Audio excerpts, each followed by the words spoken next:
السلام عليكم ورحمة الله وبركاته والله وميلا جوكتان بوايدين سلامي waxaan rabaa inaan qiso yar idiin sheego ee qabsatoon arkay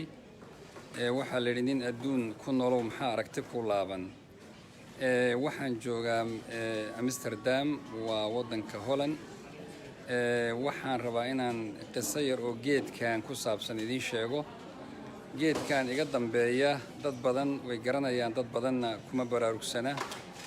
waa geedka Christmas tree la yiraahdo ama shajarada ama geedka Christmaska ay ugu tala galaan xilligan bishan 12aad iyo ciidaha gaalada geedkan marba waxaan muxaadaro u dhigay caruur magaalada gobolka Minnesota ku nool oo dugsi joogo oo tira badnaa waxaan weydiiyay shajara geed waxaad ii sheegtaan mu'minka oo kala ah oo rasuulku yiri sallallahu alayhi wasallam geedaha waxa ku jira geed mu'minka oo kala ah geedkaas waxa looga shabahay mu'minka khayrkiisa badan barakadiisa badan waxa badan nacfigiisa ayaa badan quraanka wax badan baa lagu xusiyaa sunnada waxa la yiraahdaa 22 jeer ka badan baa lagu sheegay marka waa geed aad iyo aad u qiimo badan marka waxa ay geedkan meesha ma oolin markaan ka hadlayo waxa ay geedaha waxa ku jira geed mu'minka oo kale oo aad u fiican marka waa la isfiiriyay waa laga wada hadlay wiil yar baa soo booday wuxuu yiri geedka mu'minka oo kale ihi waa Christmas tree waa geedkan loogu tala galay xilliga Christmaska halka waxaan rabaa inaan idiin sheego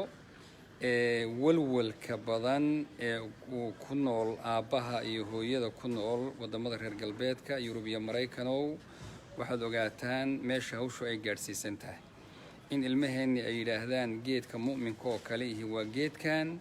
la yaab male waa caruur yar yar waxay arkeen isagoo la sharfinayo isagoo meel walba la dhigayo isagoo oo la hagaajinayo isagoo la qurxinayo isagoo anwaar iyo waxyaabo ifa lagu xiraayo marka ilmuhu la yaab ma laha laakiin aabaha iyo hooyada dhalay ayay hawli u taalaa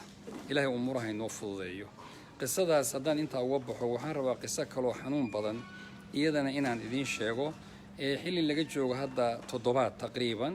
baa waxaa soo wacday hooyo Soomaaliyeed oo caruurteeda dhashay oo diin ku soo barbaarisay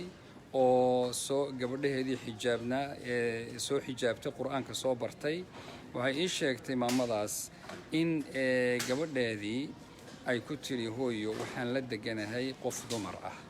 waxaan nahay qoys baan nahay sida aad qoys dadku u yihiin baan nabuna qoys u nahay waxay isku dayday maamadu inay arinta gabadha ka dhaadhiciso waxayna u sheegtay inaynan hawsha deyn kareynin inaynan suuragal ahayn haddaad igoynayso iyo haddaad hooyo ii noqonba anigu arinta ma deynaya bay tiri iyadoo oo waliba ku adkeysanayso oo cadeysanayso waxaan ku iribay tiri bal culimada aan weydiiyo inaad ila joogi karto oon xiriiri karno iyo inaynu sidaa ku kala tagno waxay tiri haddaabad wadaadda Soomaaliyeed ii weydiinayso oo aniga ay warsanayso halkaas baan ku kala tagaynaa taasna waxaan rabaa gabadhaadii waxa aad u cajab badan oo la yaab igu ah in la ii sheegay gabadha kale ee la nooshahay oo karkaarka weydaarisay oo iyada ka da'weyn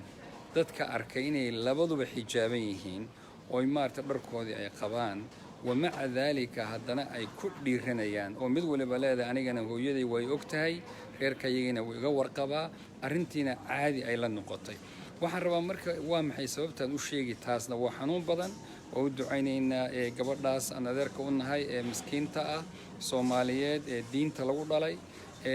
ilaahay baan u baryaynaa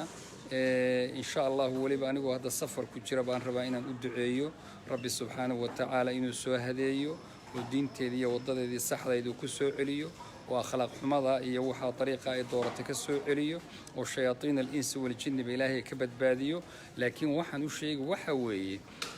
والد كمر له قنو يوروب يا أمريكا نو هول با إنه تاله هول با كو تاله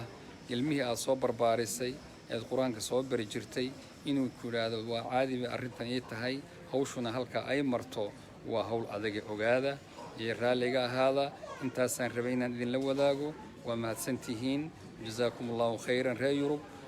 يا رأي أمستردام وإن سلامية إن شاء الله تعالى في طريقي إلى نيروبي، وجزاكم الله خير. والسلام عليكم ورحمة الله وبركاته.